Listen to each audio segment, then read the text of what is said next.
Война. День 402. Ситуация на фронтах. Британская разведка отмечает, что зимнее наступление России, которое длилось 80 дней, завершилось неудачей и огромными потерями. И теперь российские войска переходят в оборону.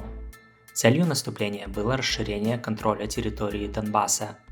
Но по сути, россиянам удалось захватить лишь один небольшой город Солидар с довоенным населением 10 тысяч человек. Воздух. То, что раньше отмечалось аналитиками по различным кадрам, сейчас подтвердилось официально.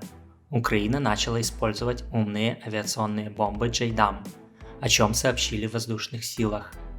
Приспособление украинских самолетов для сброса этих бомб делает их много эффективнее и поможет Украине разбивать укрепленные российские позиции в ходе предстоящего наступления. Российский Генштаб заявил о перехвате украинской оперативно-тактической ракеты «Гром-2».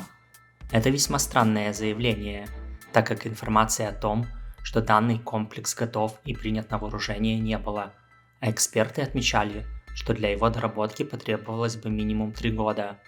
Ранее Украиной всего было изготовлено 2 опытных образца. В то же время история знает множество примеров, когда война становилась толчком для стремительного развития, и то, на что ранее требовалось десятки лет, могло быть готово в разы быстрее.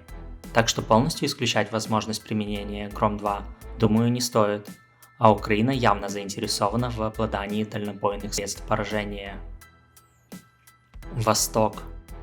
По линии Сватово-Кременная идут локальные бои и артиллерийские обстрелы, но изменений на линии фронта за прошедший месяц практически не произошло. На правом берегу Северского Донца бои в районе Белогоровки, Верхнекаменского и Спорного.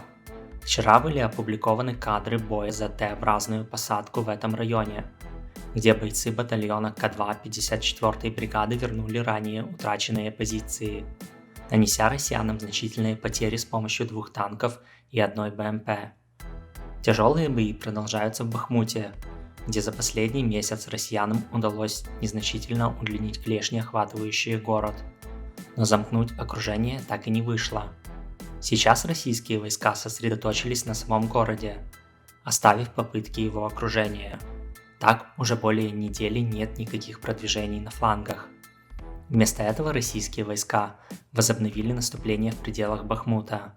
Они добились прогресса на севере города, особенно в промышленном районе, а также проникли в жилые районы на северо-западе.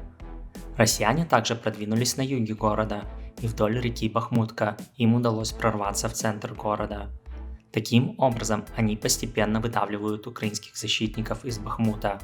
Дальше российские попытки окружить Авдеевку не увенчались успехом, хоть им и удалось сузить коридор, сосредоточив силы на флангах. У украинцев есть сильная оборонительная позиция к югу от Авдеевки, где у них есть траншеи, которые более года противостояли российским атакам. Во время одной из недавних атак русским удалось захватить участки сети траншей. Однако Украина предприняла контратаку и успешно отбросила россиян на исходные позиции. Дальше, пожалуй, наиболее неудачный участок для наступления российских войск, где им не только не удалось хоть как-то ощутимо продвинуться, а более того, в этих безуспешных попытках они потеряли огромное количество войск и техники. Речь, конечно же, о Угледаре, где россияне шли раз за разом в атаке в чистом поле и успешно уничтожались украинской артиллерией, минами и различными противотанковыми средствами. Спасибо за просмотр, всегда буду благодарен вашей поддержке видео, лайками, комментариями, также можете делиться им в своих социальных сетях и не забывайте подписываться на канал.